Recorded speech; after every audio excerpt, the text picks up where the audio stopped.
Olá, boa tarde, amigos da TV Justiça. Estamos aqui nos estúdios da TV Justiça no Supremo Tribunal Federal, com uma edição especial do programa Plenárias, que normalmente você acompanha com estreias aos sábados e reprises durante toda a semana com os principais momentos das decisões do plenário do Supremo Tribunal Federal.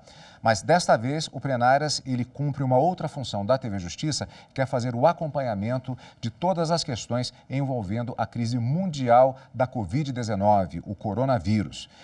Para falar nesta primeira edição do Plenárias especial a respeito do tema mais específico que já vamos esclarecer para os telespectadores, eu apresento primeiramente os nossos convidados de hoje. Eu converso com Camila Colombelli, advogada trabalhista, e com William Bagdasarian, economista, professor de finanças do IBMEC.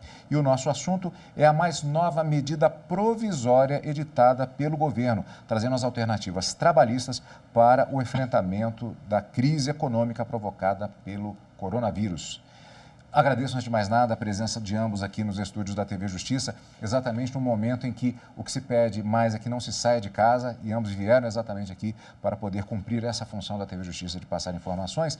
E talvez seja até o tema mais quente em relação, do ponto de vista jurídico, particularmente, e econômico também, que é a edição dessa medida provisória que já tem sofrido, inclusive, algumas modificações ao longo do dia hoje. Poderemos até passar informações ao vivo, em tempo real, exatamente por conta disso. Eu vou começar com uma pergunta que foi encaminhada pelo jornalista e secretário de comunicação do Supremo Tribunal Federal, Márcio Aide. Vou pedir a permissão para ler o texto aqui, contextualizando exatamente essa questão. O secretário ele diz o seguinte: o judiciário é, por essência, um poder que deve apenas agir quando provocado. Até aquela frase que se fala, o juiz não age de ofício, a não ser em situações muito bem definidas. Sim. Não cabe a ele, portanto, em situações normais, combinações ou acertos com outros poderes. Só que nós não estamos em uma situação normal. A pandemia do coronavírus tem exigido ações emergenciais e muita articulação entre os líderes dos três poderes. Aí vem a pergunta com essa contextualização: como a pandemia do coronavírus está impactando o funcionamento e o protagonismo no judiciário? Quando a gente fala em judiciário, a gente tem para si um princípio que o judiciário ele só age quando provocado. Diante desse cenário, diante desse contexto que nós estamos vivendo hoje em decorrência do coronavírus, é importante a gente esclarecer que tanto o judiciário, quanto o legislativo, quanto o executivo, eles têm que caminhar de maneira conjunta para que a gente chegue a uma solução mais viável, principalmente com relação à economia. Né? E aí, quando a gente traz para dentro do judiciário, acredito que o papel principal de protagonismo do judiciário vai ser, e aí eu puxo um pouquinho para o meu lado também, na esfera trabalhista. Por quê? Porque nós vamos ter que ter decisões, tanto dos tribunais regionais do trabalho, como decisões do Tribunal Superior do Trabalho a respeito das matérias que hoje estão surgindo. Eu já vou estender a pergunta justamente para o doutor William, com relação, aliás, na faculdade de Direito, acho que toda faculdade se fala isso, não, tudo é direito. Quem é aluno de Direito já ouviu essa frase, sim, mas quem faz a comunicação também ouve dizer que tudo é comunicação, e os economistas com certeza entendem que tudo é economia. Com certeza tudo isso está interligado. Essa atuação, essa incerteza e essa excepcionalidade na forma do trato com os três poderes, que impactos isso gera também do ponto de vista econômico? Bom, eu reforço as palavras da Camila. Esse é um momento em que os três poderes têm que estar andando de mãos dadas. Na minha visão, não cabe nenhum tipo de conflito entre os poderes. Eu acho que é a hora da gente estar junto. Essa provavelmente vai ser a maior crise econômica que a gente já viu nos últimos 100 anos e pode ser até um período maior do que esse, por uma razão muito simples. A solução, eu tenho dois tipos de crise. Eu tenho uma crise de saúde pública, que está relacionada ao contágio do vírus, que para eu poder conter esse contágio e não superlotar os hospitais, eu preciso isolar as pessoas. Então, alguns países adotaram essa solução de isolamento das pessoas. E, segundo essa visão, você torna o fluxo de pessoas nos hospitais mais lento e você daria conta de atender as pessoas que eventualmente vão ficar doentes. O problema é que quando você para de produzir, você fecha o comércio, você fecha as atividades produtivas, essas pessoas elas vão ter que viver das reservas que têm. Então, a gente sempre tem uma visão de pessoas que têm uma renda meio que garantida. Vamos imaginar o lavador de carro, a faxineira, uma pessoa da economia informal, um microempresário do MEI, por exemplo. Na hora que esse cara ele não tem a possibilidade de prestar o seu serviço, o que vai acontecer com ele é que ele vai esgotar as reservas financeiras dele muito rapidamente, porque ele não tem receita e ele continua tendo a despesa de casa dele. E aí que eu acho que completando um pouco o que a Camila falou, que o judiciário vai ter um protagonismo, vai ter um papel muito relevante. E eu acho que é sempre responsável do judiciário eles levarem em conta algumas questões que são de cunho econômico. E a principal questão econômica que eu levanto é o seguinte: as decisões judiciais, por mais que com base na justiça elas sejam corretas, elas normalmente têm um impacto econômico. Então, quando, por exemplo, um juiz, e a gente está falando de juízes de lugares diferentes, que têm acesso a populações diferentes, ele toma uma decisão, por exemplo, de assegurar a manutenção de um emprego, ou ele tem uma decisão de fechar uma empresa, ou uma decisão desse tipo, ele tem que levar em consideração que, nesse momento, qualquer decisão que ele vai tomar, ele pode estar comprometendo o emprego de centenas, milhares de pessoas. Por exemplo, às vezes é melhor eu estar, se o barco estiver afundando, uma metáfora para a empresa, às vezes, infelizmente, talvez algumas pessoas tenham que sair do barco para que o barco todo não afunde. Infelizmente é uma coisa dura, mas essa é a visão. E é nesse contexto que a gente está pensando nessa flexibilização trabalhista. Para que toda a economia não afunde, todo mundo morra, o barco algumas pessoas vão ter que ficar, vão ter que nadar um pouco até que as coisas se recuperem. É mais ou menos esse contexto. Nós temos uma situação curiosa, portanto, nesse debate, que, na verdade, é uma situação que, muito antes do coronavírus, sim, é um debate que já existe e que passou, inclusive, pela reforma trabalhista recente. Sim. Então, nós temos uma situação, há um embate, eu vou dizer assim, entre a questão econômica e a questão de direitos trabalhistas, e que se torna mais presente nessa situação? Eu não enxergo que a gente encontre um embate entre a economia e o direito do trabalho. Eu acredito que a gente pode sim encontrar um meio termo para que todos caminhem para uma melhor solução. A grande questão é que tanto a nossa Constituição quanto a nossa legislação trabalhista infraconstitucional, ela traz deveres do empregador que, querendo ou não, pesam na folha, pesam no faturamento. E aí, o que tem feito? Tem remodelado. A palavra correta, na minha concepção, é essa. É uma remodelagem, não só da nossa prestação de serviço, que é o que vai acontecer depois que toda essa crise do coronavírus passar. Por exemplo, quando tudo isso passar, a gente vai começar a enxergar o trabalho home office, o teletrabalho com outros olhos, assim como é na Europa. Né? Então, assim, eu acredito que a gente consegue sim caminhar para encontrar um equilíbrio, mas eu não vejo que seja uma flexibilização, eu não vejo que seja uma guerra, eu vejo que seja muito como o doutor disse, né? Ali vamos tentar equilibrar para que todos sejam salvos. Apenas passando para os telespectadores, a nossa entrevista dessa edição especial do Plenárias, estamos falando, entre outras coisas, tudo relacionado à crise da Covid-19, sobre a medida provisória editada pelo governo trazendo alternativas trabalhistas para o enfrentamento da crise econômica provocada pelo novo coronavírus. E nós estamos com transmissão também pela Rádio Justiça. Você pode acompanhar pela TV Justiça, pela internet, inclusive no site do Supremo Tribunal Federal, no site da TV Justiça, você vai achar os links exatamente para o acompanhamento também pela internet e a mesma coisa também pela Rádio Justiça. Internet, a tecnologia impactando, inclusive, também a própria transmissão dessas informações. Eu vou pegar exatamente esse gancho a respeito dessa adaptação que tem sido necessária. Daqui a pouco eu vou me aprofundar um pouquinho, especificamente em relação à medida provisória 927. Okay. Mas eu gosto de dar essa contextualização porque a MP 927, ela parece inserida nesse contexto que foi definido pela doutora. E aí vem uma pergunta que ela é bastante da análise econômica. Nós estamos na perspectiva de vivenciar ou já vivenciando uma necessidade. No direto do plenário, na transmissão, eu fiz até, eu apelei para um ditado popular. A necessidade faz o sapo pular. Nós estamos vendo a adoção de medidas, algumas que já estavam sendo implantadas vagarosamente. A doutora citou aqui o teletrabalho e já se falava disso há muitos anos. Será que nós estamos vendo talvez um processo, uma autêntica revolução no sentido do comportamento das pessoas, medidas essas que talvez tenham vindo para ficar? Sem dúvida nenhuma. O que está acontecendo na economia é uma mudança completa de paradigma do que a gente viu, por exemplo, até 2010 praticamente. Por exemplo, hoje em dia já se discute a propriedade das coisas. Não faz mais sentido eu comprar uma fita de videocassete, comprar um disco, comprar alguma coisa. O videocassete mostra a minha idade, né? Eu pensei nisso, eu lembrei também. Hoje em dia, o que você faz? Você não compra mais. Você assina um produto, um Spotify, você assina serviços, né? Você não compra o carro, você usa o Uber, você não faz comida, você pede um iFood. Enfim, então está havendo uma servicização, se eu posso usar esse neologismo, da economia. E o trabalho ele vai muito nessa linha.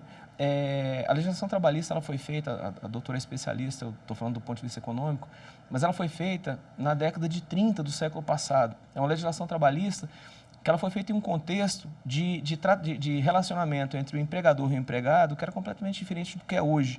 Hoje, com a tecnologia, com as novas tecnologias, a gente precisa de um tipo de mão de obra que é um pouco diferente. Por exemplo, se você tiver uma startup de software, não faz sentido você ter contratado 15, 20, 30 pessoas, porque algumas partes do software elas vão ser muito específicas. Então, por exemplo, o logotipo do software, você não precisa contratar uma pessoa para passar um mês lá. Você contrata alguém para fazer o logotipo e te vender. A programação, você não precisa ter um programador, você pode terceirizar isso. Inclusive, uma das coisas ruins que estão acontecendo é exatamente pela baixa qualificação dos trabalhadores brasileiros, muita gente acaba mandando programas de computador para serem programados por indianos, uma coisa que é ruim, né, para o nosso país. A gente devia estar investindo um pouco nisso. Um outro exemplo bastante comum dessa servicização é a questão dos coworkings, né? A gente não precisa mais de um escritório, você tem um escritório coletivo que você só usa o que você precisar. E no contexto trabalhista é mais ou menos isso. Então, a legislação que a gente teve no passado, ela foi baseada num tipo de relacionamento que não existe mais. E o que acontece hoje, na verdade mudou bastante a partir de 2017, é que, só para você ter uma noção, o Citibank saiu do Brasil, segundo dados do Citibank, porque 95% das causas trabalhistas em todo o mundo eram no Brasil. E o faturamento do Citibank Brasil era 1% do faturamento mundial. Quer dizer, a gente criou uma loucura trabalhista, com perdão a quem pensar contrário, que você busca proteger demais o trabalhador e que, na verdade, você não está protegendo. Porque na medida em que eu tenho muito medo de contratar, eu prefiro automatizar, eu prefiro não contratar, eu prefiro criar situações que são bem menos saudáveis do ponto de vista econômico para o trabalhador. O que aconteceu em 2017? Foi a aprovação da legislação trabalhista, agora com a 905, que está em tramitação no Congresso, também tem uma tentativa, e essa medida, a doutora vai poder falar, ela complementa um pouco isso. E qual que é a lógica? É você simplificar a relação trabalhista.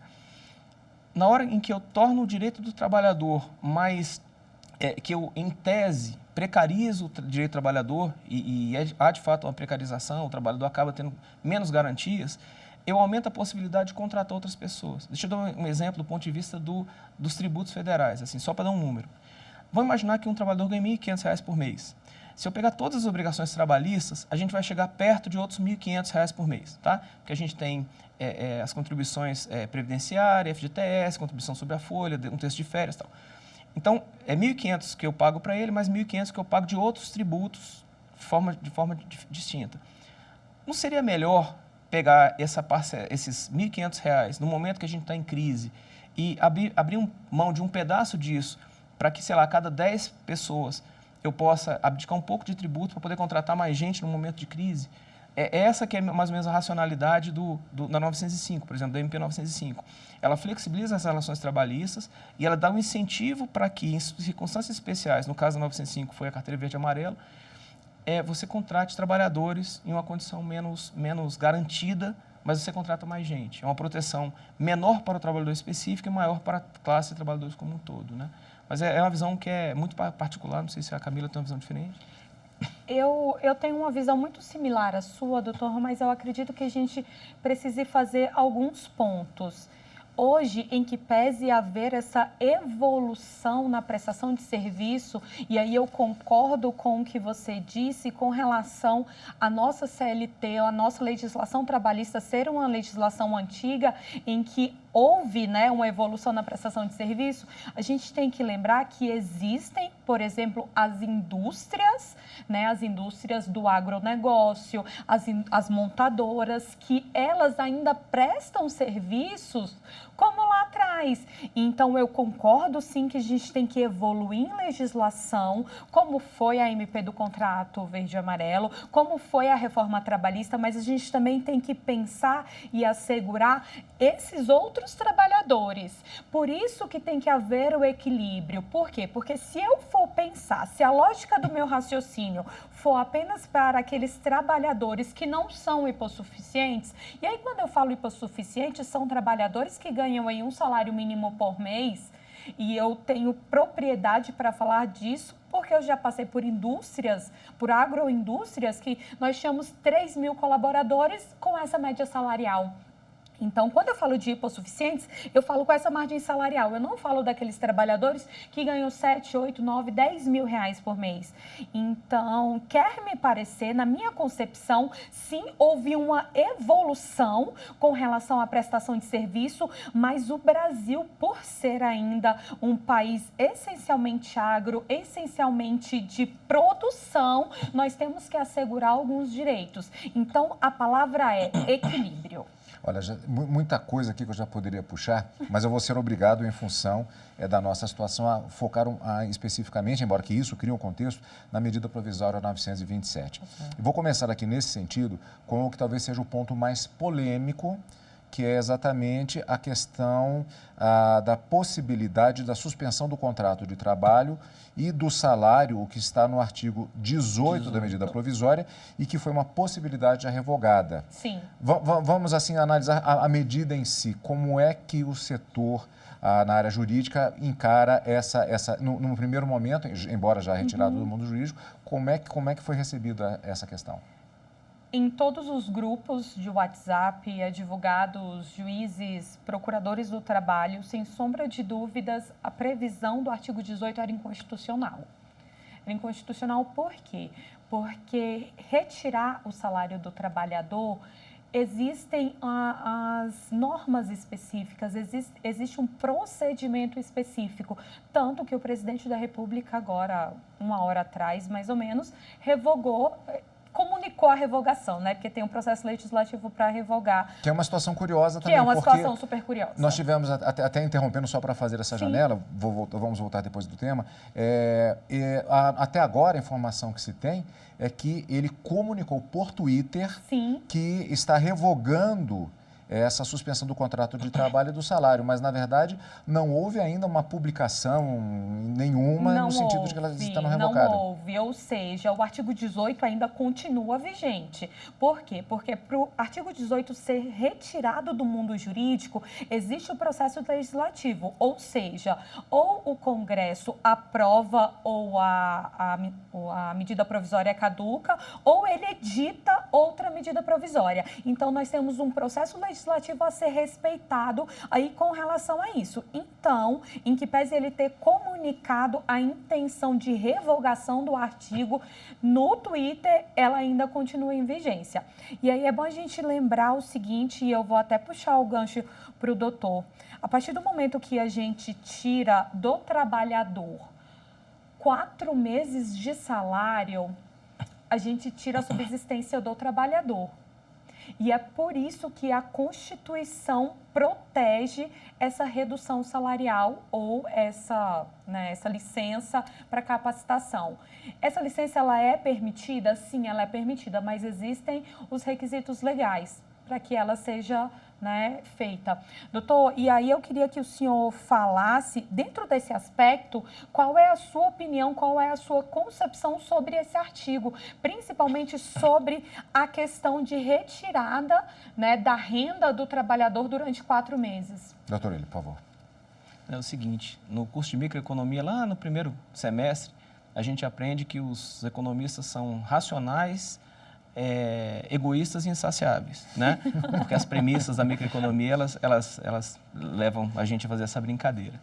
Então, a visão que a gente tem desse ponto é uma visão que ela é muito particular em relação ao uso dos recursos, tá? E às vezes a gente é mal interpretado porque, ao você tentar racionalizar o uso dos recursos, parece que você não tem uma sensibilidade social para o tema. Então, vamos separar os mundos. No mundo da economia, o que acontece é o seguinte: eu tenho uma fábrica, eu tenho uma empresa, e que ela tem, por exemplo, 100 empregados. E durante algum tempo, eu, em vez de ter um faturamento de, sei lá, 100 mil reais ou 200 mil reais, esse faturamento vai cair para 100 mil reais. Então, no mundo dos economistas, nada mais racional do que eu, ao ter menos demanda pelo meu produto, eu diminuir os custos de produção. Eu diminuir o meu tamanho. E isso implicaria em quê? Em uma demissão dessas pessoas, né? Do ponto de vista dessa medida, o que acontece? O que ele está tentando proteger? Ele está tentando evitar, na minha cabeça, pelo menos 2 coisas.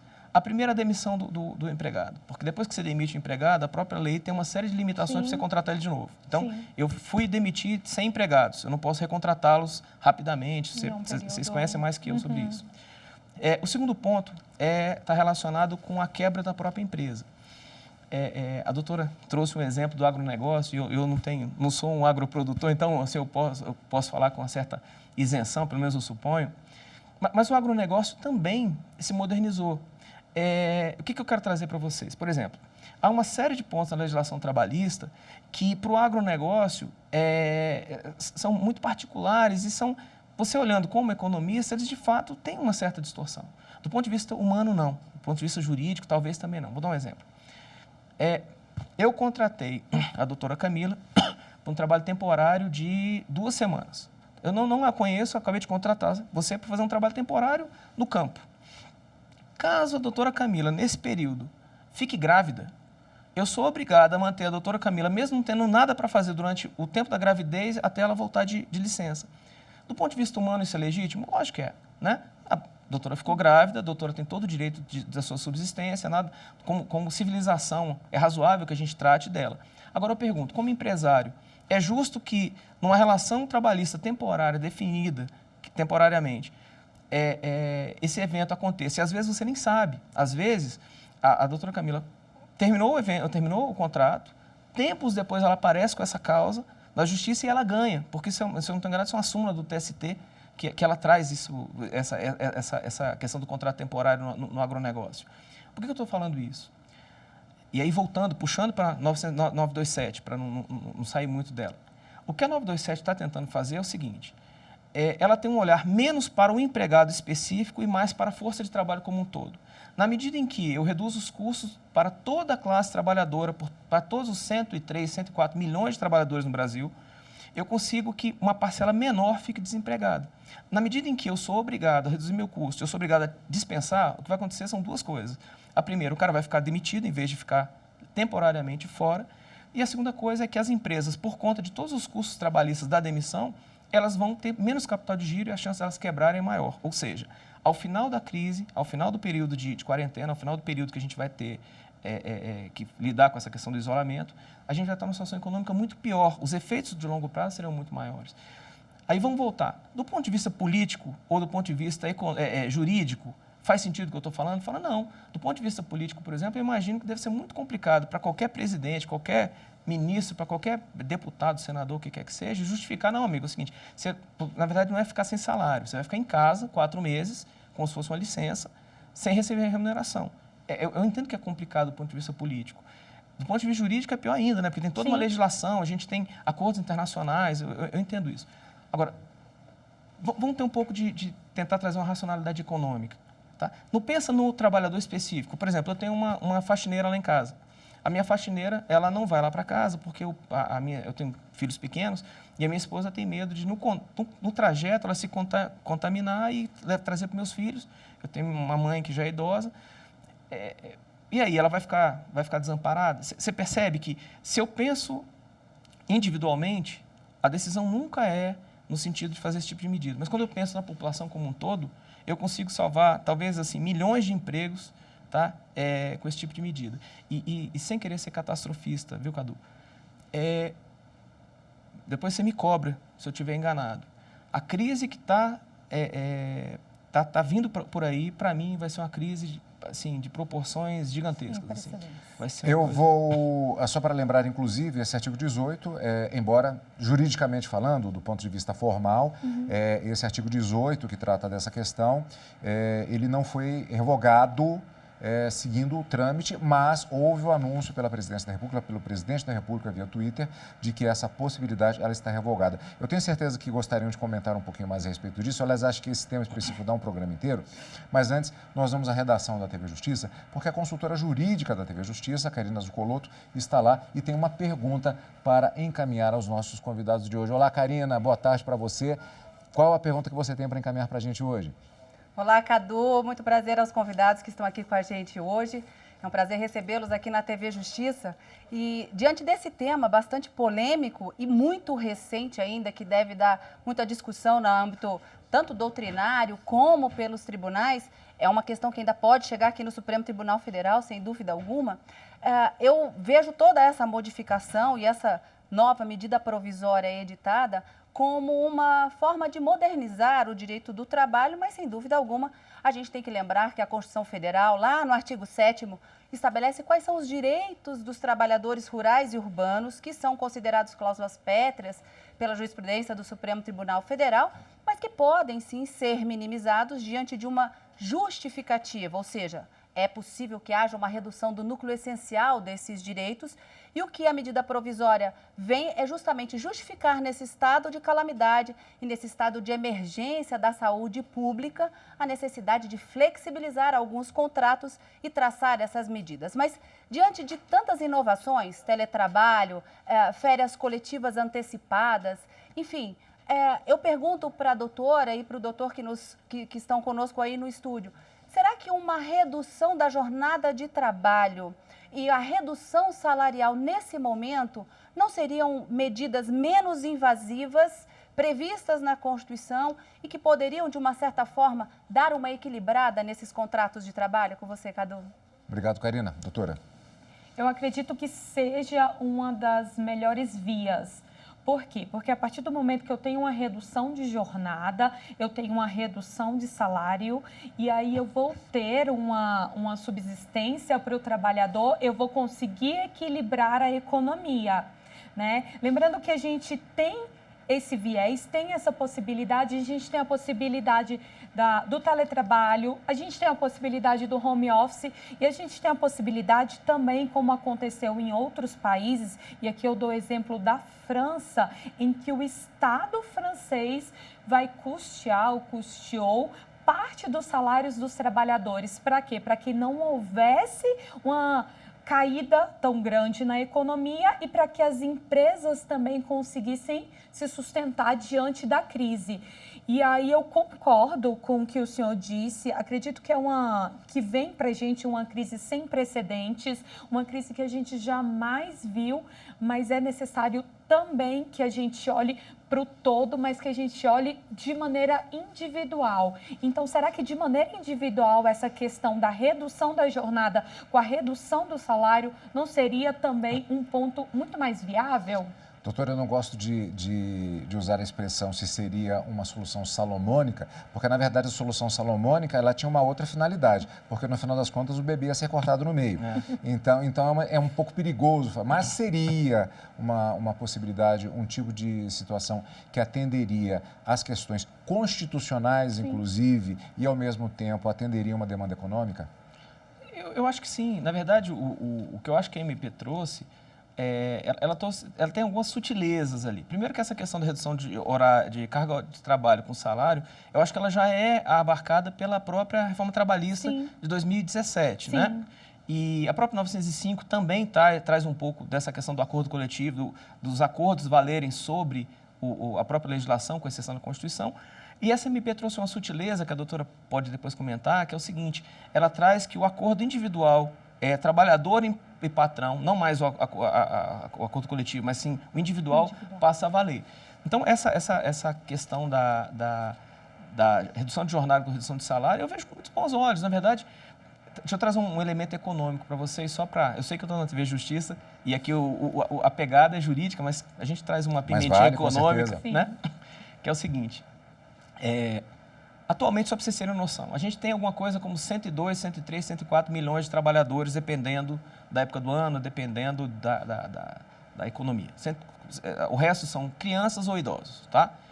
Em relação à população. Desses 104 milhões de trabalhadores, e eu vou colocar também os idosos, vou botar mais uns 30, dos 130 milhões, 63 milhões de pessoas têm dívida negativada no Serasa. Significa o seguinte, que a cada... se a gente botar 120 para fazer uma conta de padeiro, 126, metade das pessoas que estão nessa sala estão negativadas no Serasa. Não é que eles têm dívida, eles estão dívida negativada.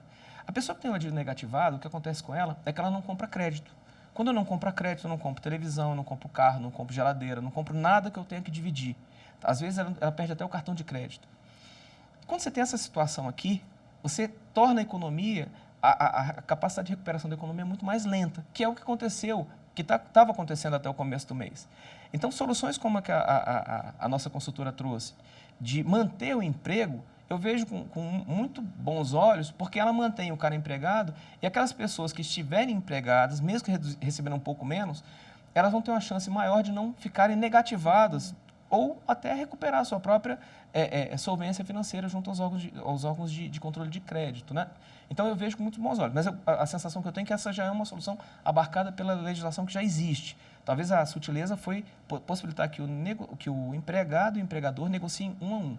O que a MP trouxe de novo, e que parece que vai ser revogado, porque o peso político o impacto político foi muito duro, foi muito mal visto, é um pouco mais que isso. Na medida em que eu não tenho capacidade de manter a minha empresa por 4 meses, porque eu não vou ter receita, não vou ter... Eu faço o seguinte, eu jogo essa pessoa para uma situação de não trabalho e não recebimento, e aí teria que ver algum mecanismo de proteção social, como seguro-desemprego, alguma coisa que protegesse ela, quer dizer, passaria do empresário para o Estado. Eu tenho que checar, porque acho que na MP não tinha isso. Existia uma contribuição, mas que não era obrigatória. O que acontece? Existe uma contribuição, mas a própria MP falou que que esses colaboradores que forem afastados por licença capacitação, eles não têm o direito ao recebimento. A MP deixou isso muito claro. Então, é mais ou menos, do ponto de vista econômico, é mais ou menos isso. Você consegue, é uma questão de grau. É super engraçado que, muitas vezes, a resposta para as questões não é uma questão de certo ou errado, é uma questão de grau. Assim, será que se, em vez de ter colocado o cara ficar 4 meses sem emprego, tivesse colocado, olha, o cara vai ter direito a seguro-desemprego por 2 meses, mais metade do salário que teria de... É só uma questão de grau que poderia ser ajustada ali. Essa é a minha visão. Assim, eu acho que isso é só um ponto que eu acabei falando no começo da conversa, que você tem 10 pessoas no barco, às vezes você precisa só dar conta de sustentar 8 e tinha que jogar 2 para fora do barco. Eu não queria que elas morressem não, tá, gente? O governo ia jogar a boia do seguro-desemprego, os mecanismos de proteção social que existem, para que elas sobrevivessem esse período, né? Porque senão eu não chego em casa. Minha esposa, ela é bem... Ok, então agora eu concordo, a gente passa a ter uma conversa mais suave.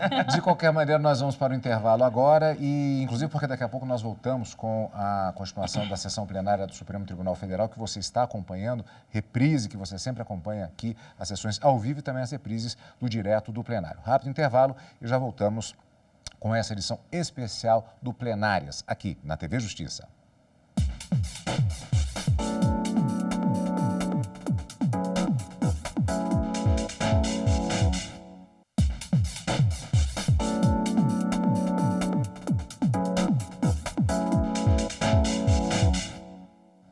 Estamos de volta com a edição especial do Plenárias, falando a respeito da medida provisória 927. Nossos convidados de hoje, a advogada Camila Colombelli e o economista William Bagdasarian, estão conosco aqui, já falaram bastante hoje, tivemos muitas perguntas já no primeiro bloco, por isso eu vou fazer agora uma rápida revisão a respeito da medida 927, alguns dos principais pontos. Falamos no primeiro bloco, particularmente da questão da suspensão do contrato de trabalho e de salário, o artigo 18 que foi, digamos, entre aspas, revogado pelo presidente, já que houve um anúncio pelo Twitter que esse dispositivo ele não terá validade, não fará parte dessa medida provisória, mas aos outros dispositivos que até a última informação eles têm plena validade.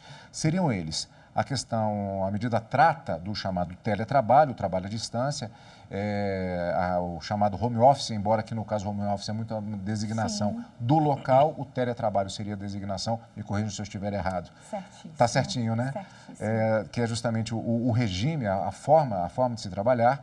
O regime especial de compensação de horas no futuro em caso de eventual interrupção da jornada de trabalho durante esse período de calamidade pública, suspensão de férias para trabalhadores da área de saúde e de serviços considerados essenciais. Ainda a medida provisória trata da antecipação de férias individuais, com aviso ao trabalhador até 48 horas antes, concessão de férias coletivas, aproveitamento e antecipação de feriados, suspensão de exigências administrativas em segurança e saúde no trabalho e adiantamento do recolhimento do Fundo de Garantia do Tempo de Serviço, o FGTS. A respeito desses temas, eu vou chamar novamente a Karina Zucolotto lá da redação, que também tem uma pergunta a respeito justamente desses outros dispositivos da medida provisória 927. Karina. Olá, Cadu.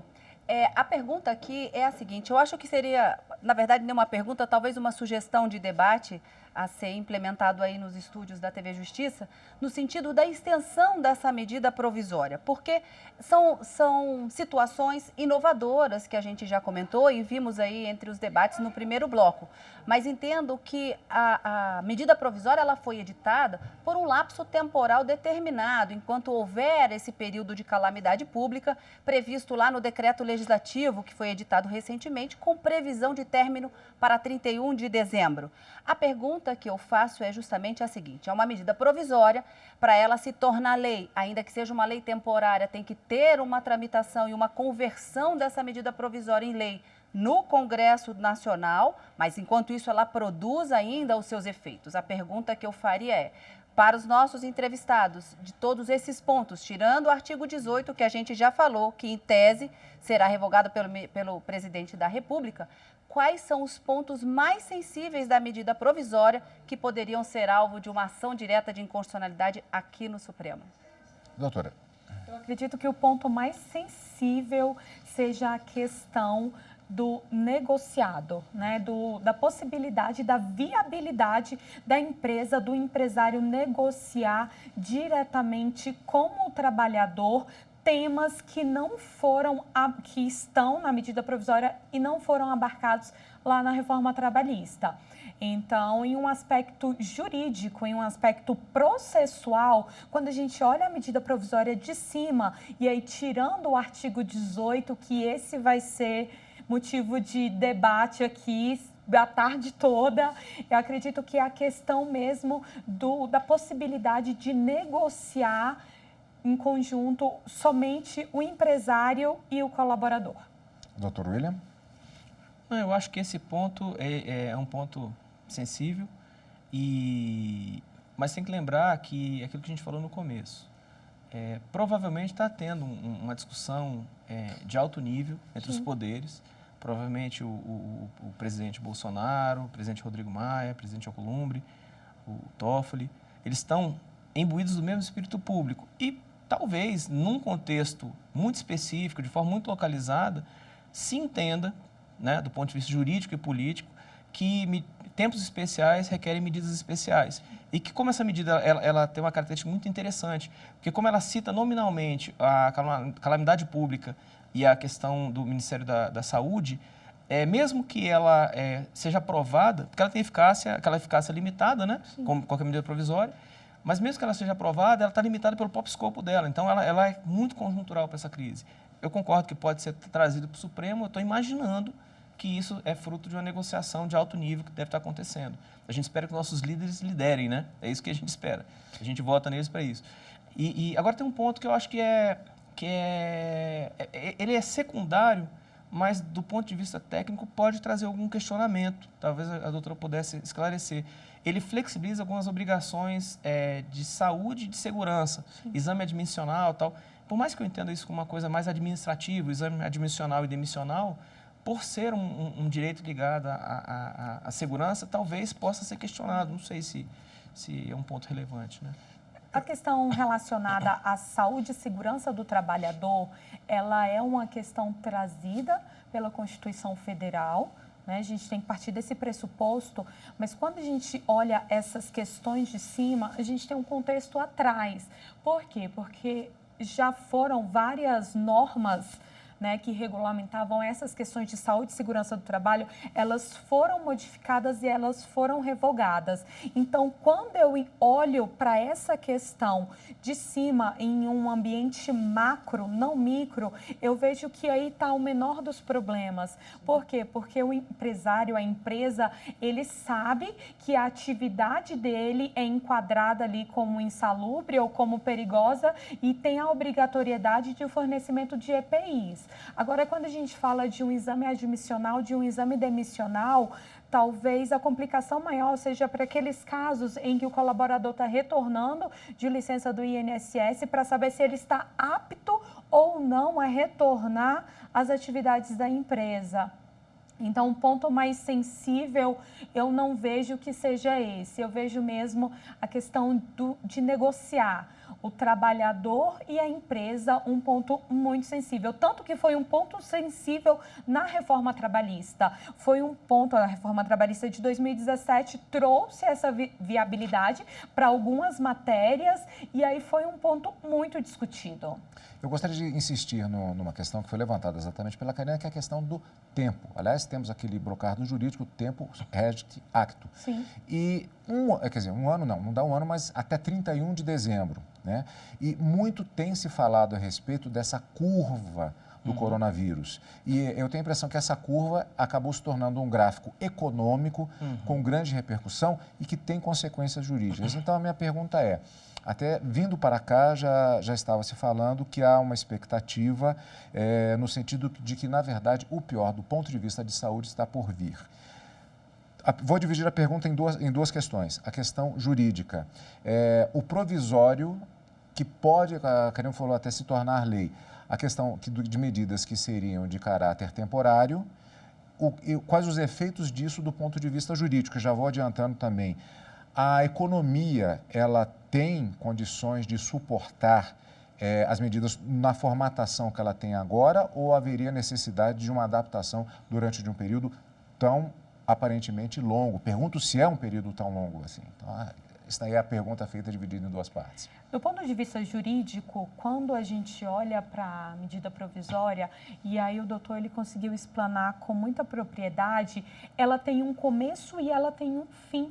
No seu início, ela diz muito bem, ela é muito clara, ela é muito hialina quando ela diz, enquanto durar o estado de calamidade, o decreto que veio antes, colocou o estado de calamidade até dia 31 de dezembro. Então, ainda que haja convalidação em lei, a gente tem que lembrar que é até o fim do estado de calamidade.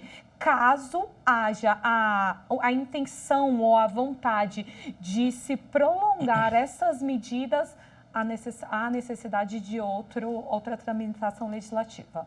Do ponto de vista econômico? Cadu, eu acredito que a medida provisória ela é um dos instrumentos que o governo deverá utilizar para tentar reaquecer a economia. Mas ela, por si só, ela é insuficiente. O que ela autoriza, na verdade, se a gente parar para pensar, são coisas muito... O que tem de grave ali? Era a questão de ficar sem salário por 4 meses, que vai ser retirado. O governo deve retirar a medida e mandar outra. Antecipar feriado, antecipar férias coletivas, teletrabalho.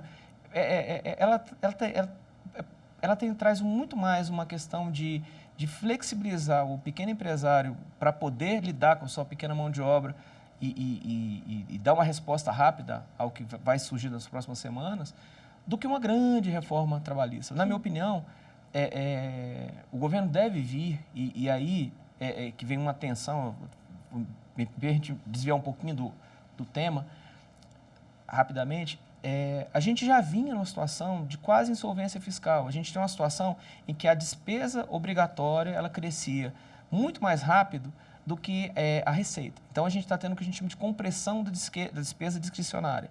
Em outras palavras, como eu tenho que pagar muita gente, muito funcionário público, muito aposentado, muito benefício social, essas despesas que eu não consigo segurar elas, né, porque elas são ligadas ao salário mínimo, são ligadas a salário, você não tem como conter isso no serviço público, elas estão crescendo ao longo do tempo. Enquanto isso, como a receita ela não cresce tão rápido, o que está acontecendo é que o espaço que a gente tem a partir do teto do gasto está sendo comprimido. Então, hoje, a gente já tinha uma situação antes da crise de uma situação muito dura do ponto de vista fiscal. Tanto é que o governo aprovou uma reforma trabalhista bastante dura, na minha opinião, né? Muito discutida sobre vários direitos e tal. E estava com outras propostas. O que vem agora é uma coisa que vai piorar mais ainda. Então, na minha concepção, essa medida é uma medida, tirando a questão do cara ficar 4 meses em casa sem trabalhar, ela é muito mais na linha de flexibilizar um pouco mais para o empresário, mas vai ser necessário que o governo traga outras medidas também para reaquecer a economia, porque isso para mim é insuficiente, né? Assim, Cadu, só um adendo no que o doutor falou. O que acontece? De fato e de verdade, essas medidas de teletrabalho, de adiantar feriados, de férias coletivas, de férias individuais, de compensação de banco de horas, elas são para tentar minimizar nesse primeiro momento o impacto da quarentena. Porque quando a gente recebeu a notícia em especial aqui no DF de que haveria necessidade desse isolamento, os empresários não sabiam o que fazer. Por quê? Porque a gente não tinha no mundo jurídico, não tinha no mundo legal, na legislação, algo parecido. Então, a medida provisória, ela veio muito, e aí eu concordo com o doutor, ela veio muito para regular essa questão de como nós vamos fazer agora, nesse exato momento. Você tem a opção de compensar o banco de horas, você tem a opção de adiantar férias, você tem a opção do teletrabalho, quando é possível, você tem a opção de adiantar os feriados, para você ter uma noção, até a possibilidade daquele colaborador que não completou o período aquisitivo das férias, porque as férias funcionam no período aquisitivo, depois o concessivo, tem a possibilidade e a viabilidade de adiantar o período. Por quê? Para dar um fôlego para a empresa. Você quer fazer uma observação sobre isso? Sim, é porque, na verdade, só para a gente também desmistificar um pouco, quando a gente fala de empresário, existe uma caricatura que se faz daquele cara que é multimilionário, que anda de jatinho, né? A gente fazer a gente sempre tem como uma pessoa complicada. Eu tenho alunos, por exemplo, eu tenho um aluno que é dono de padaria. O cara tem uma padaria aqui em Braslândia, aqui no Distrito Federal, e ele já falou que teve queda na sua produção. O dono de padaria, ele não é um cara multimilionário, é um cara de classe média. O dono da oficina mecânica também é um cara de classe média. A mulher do salão de beleza também é uma mulher de classe média. O que eu não posso porque existem empresários que são bilionários, tratar todo mundo como se fosse a mesma coisa. Um microempresário, dono de uma padaria, está muito mais para um trabalhador do que um diretor de banco está para um milionário, entendeu? Assim, é isso que eu acho que essa MP traz. Ela traz segurança jurídica para o pequeno empresário poder regulamentar isso. Porque vamos voltar. Se por acaso não passasse a questão do teletrabalho, antecipação de feriado e de férias e tal, o que ia acontecer? Os empregados iam ter direito a essa interrupção do trabalho, né? Porque é uma questão de saúde pública, não um desejo deles. Em compensação, eles ainda iam ter mais 30 dias de férias que iam ser pagos pelo empregador. Nada errado do ponto de vista humanitário. Por mim, estava todo mundo em casa cuidando da família e tal. Só que alguém tem que produzir. E aí o que acontece é que, num momento que não tem produção, não tem receita, eu não posso deixar quebrar todo um ecossistema de empresas aí por insegurança jurídica. Acho que é nesse contexto que veio a MP. Eu acho que ela foi positiva. Nós temos mais uma pergunta da Karina Zucoloto, que está lá na redação da TV Justiça. Oi, Karina. Oi, Cadu. Vocês vão falando aí, eu vou me aquecendo, eu fico com vontade de estar aí no estúdio com vocês. Mas a pergunta que eu tenho é para o doutor William. Doutor William, uma lição a gente vai tirar de toda essa crise e desse coronavírus. todo mundo vai aprender a fazer uma economia doméstica, não é? Isso é inevitável. Economia é a palavra de ordem agora. Mas a pergunta que eu faço é a seguinte: diante de toda essa situação, essa medida provisória, medidas tomadas pelo governo, coronavírus, isolamento, quais os principais setores da economia serão atingidos nesses primeiros meses, eu diria até nesses próximos 15 dias, ou já está sentindo os efeitos de toda essa pandemia do coronavírus e desse impacto na economia? A gente começa agora com o Dr. William. Tá bom.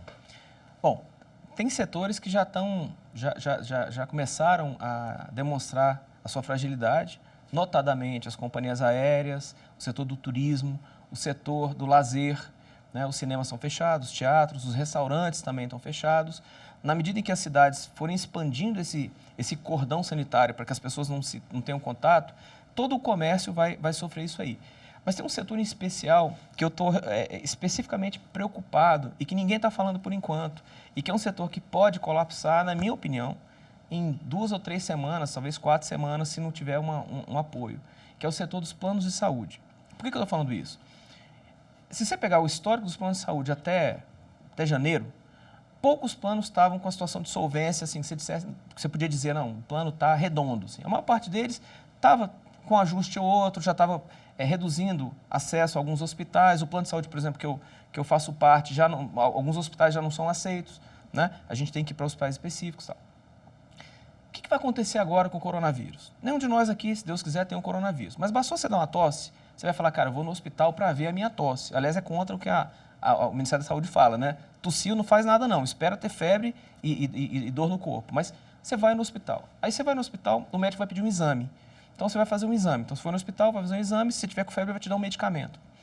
Agora, imagina que toda uma massa de pessoas de plano de saúde vão ao mesmo tempo ao médico para fazer exame, tomar remédio e consultar um médico. Pior, uma parte dessas pessoas são pessoas mais velhas que, por uma característica natural, elas já são mais frágeis à pneumonia. Então, elas vão pegar a pneumonia. E quando elas pegarem a pneumonia, elas vão direto para a UTI. Eu não sei se vocês sabem disso, mas a UTI custa por dia, dependendo dos procedimentos que são feitos, um carro popular. É fácil uma UTI dar 30, 40 mil num dia de tratamento. Fácil. Basta que alguns procedimentos sejam feitos, que alguns remédios sejam dados, você deu 40 mil por dia para uma pessoa. Então, na hora que você juntar toda essa massa de gente e entrando no hospital ao mesmo tempo, vai voltar para o plano de saúde a conta disso aí. Eu estou falando das pessoas que pagam, que financiam o seu plano de saúde. E o que vai acontecer? Os hospitais vão começar a ver que alguns planos de saúde vão ter dificuldade imensa de pagar, porque o plano de saúde funciona é mais ou menos como um seguro. Eu tenho 100 pessoas que pagam para, se uma ficar doente, aquelas 100 financiarem aquele pagamento. Agora, se daquelas 100 pessoas, 80 ficarem doentes, o que a gente paga é insuficiente. Então, o que vai acontecer é que vai voltar para os planos de saúde uma conta para as pessoas, nós que pagamos planos de saúde, para que a gente dê uma contribuição adicional. Mas lembra que, nesse momento da contribuição adicional, os trabalhadores da iniciativa privada, ou eles estão sem emprego, ou eles estão sem condição, ou eles estão com menos faturamento, menos lucro. E nós, servidores públicos, né, porque eu também sou servidor público, eu sou professor, mas eu também sou servidor público, você tem um problema de... já estão falando em redução de carga de trabalho, redução de salário, Onde que eu quero chegar? E outra coisa, a maior parte das pessoas já não vivia com uma sobra de recursos, porque a gente vem de 5 anos de crise, que as pessoas não tiveram aumento nesse tempo. O que vai acontecer é que vai chegar um momento que os hospitais vão começar a colocar em dúvida se o plano de saúde vai pagar a sua conta. Vai falar, peraí, você que é o plano do judiciário, vamos supor que seja, eu estou supondo. O plano judiciário eu já estou com 150 internações de UTI, mais 1.500 exames, mais não sei quantos. O que vai acontecer? O cara fala, peraí, eu não vou receber desse cara. Eu vou começar, ou você começa a me pagar um pouco à vista para eu ter certeza que você vai me pagar, ou eu vou parar. O que vai acontecer? Se, de fato, essa visão que eu estou tendo, se nada for feito para socorrer esse setor, alguns, de fato, vão parar de pagar, porque eu não tenho condição de passar a pagar 3, 4 vezes mais do que eu pago hoje. Assim, vai ser um choque muito grande. E o que vai acontecer é que os hospitais, eles vão, ao mesmo tempo que eles vão parar de receber esses planos, as pessoas elas não vão receber, eles também não vão ter como pagar a cadeia que está para frente. Então, eles também vão ter um problema de fluxo de caixa. Pior, Do ponto de vista dos hospitais, a gente pode ter um problema seríssimo de fluxo de caixa do hospital para frente, porque o hospital não vai ter dinheiro para pagar o médico, não vai ter dinheiro para pagar o fornecedor de remédio, a manutenção do equipamento. E do ponto de vista da saúde pública, vai ser uma coisa pior ainda, porque eu tinha um sistema que eu copatrocinava a minha saúde. Assim, nós que temos plano de saúde, a gente nem usa o SUS, você não quer nem saber. Nem vacina eu tomo no SUS, assim, eu tomo o meu plano de saúde me dá. De uma hora para outra, eu posso estar jogando uma massa de milhares de pessoas para o SUS, exatamente no momento que o SUS está altamente carregado Então, assim, você pediu para falar de um setor, eu acho que esse, para mim, é um setor que ninguém está falando e que tem um risco muito grande disso acontecer, na minha opinião, pelo menos, né? Tem outros setores também, a economia toda ela vai desacelerar. Vou te dar um exemplo.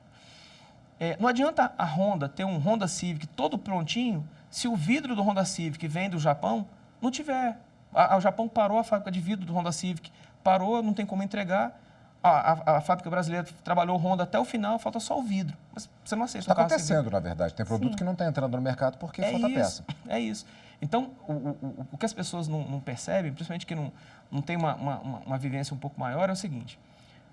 Muita gente fala assim, essa é uma gripezinha. Eu tenho 48 anos, não vai nem pegar em mim, eu vou ter uma coriza, não vai acontecer nada. O grande problema não é um problema individual, mais uma vez. Quando a gente pensa do ponto de vista individual, é muito simples. Não tenho nada. Eu fico em casa, ou então... O problema é quando a gente pensa no todo, a gente tem uma massa muito grande. Então, imagina o seguinte. Imagina que do meu plano de saúde, sei lá, tem 5.000 pessoas, eu tenha 600 velhinhos. E dos 600 velhinhos, 200 vão para a UTI. Como é que eu pago UTI para 200 velhinhos de uma vez? Não tem como, vai quebrar.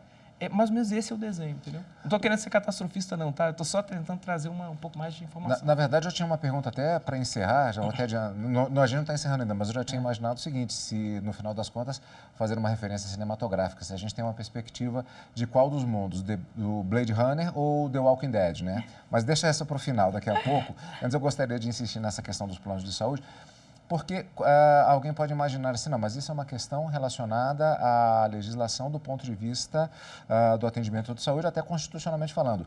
Só que faz parte do direito do trabalhador, ele recebe plano de saúde, está lá no meu contra-cheque, está lá no contra-cheque de todo mundo, e quando você tenta fazer uma consulta que não dá certo, você liga para o RH, né? Sim. Então, o que é que a legislação prevê em relação a isso? Com relação à questão do plano de saúde, a legislação prevê o seguinte, que o empregador que tem a opção, né, faz a opção por fornecer ao seu colaborador o plano de saúde, ele vai custear uma parte vai ser descontada do salário. A partir do momento que esse plano de saúde não dá o retorno que, teoricamente, ele deveria conceder, aí o problema é da empresa. Infelizmente, o problema é da empresa. Só que a gente tem que fazer a análise de cima. Por quê? Porque é o giro da economia. Se a empresa não está conseguindo repassar para o plano de saúde, um exemplo, a Unimed, meu plano de saúde é a Unimed. Se a minha empresa não consegue repassar para a Unimed a coparticipação devida, como é que eu, trabalhador, vou utilizar? Só que aí o risco do negócio é do empresário, é da empresa. Então, infelizmente, vai cair para cima da empresa, caso, por exemplo, e aí eu tenho um caso assim, de um cliente específico, ele foi tentar usar o plano de saúde, não conseguiu, por quê? Porque a empresa tinha atrasado o pagamento e aí ele não conseguiu utilizar o plano de saúde, teve um problema mais grave, enfim, agravou a doença, entrou com demanda trabalhista e a indenização voltou contra a empresa. Nós podemos ter uma judicialização do coronavírus, ou seja, são muitas situações novas, já está se tentando formatar alguns pontos, vimos aqui na medida provisória, outras coisas que há uma demanda já nesse sentido. Nós podemos ver, já se fala do judiciário assoberbado de ações, nós podemos ter daqui para frente, dependendo do que acontecer em diversas áreas, como eu disse, judicialização do corona? Sem sombra de dúvidas. Eu acredito que a área da saúde, ali a questão de direitos relacionados à saúde, a questão de direitos relacionados ao trabalho, né, ao empregador, ao trabalhador, vai haver sim um fluxo maior de demandas. Por quê? São dois aspectos que a gente tem.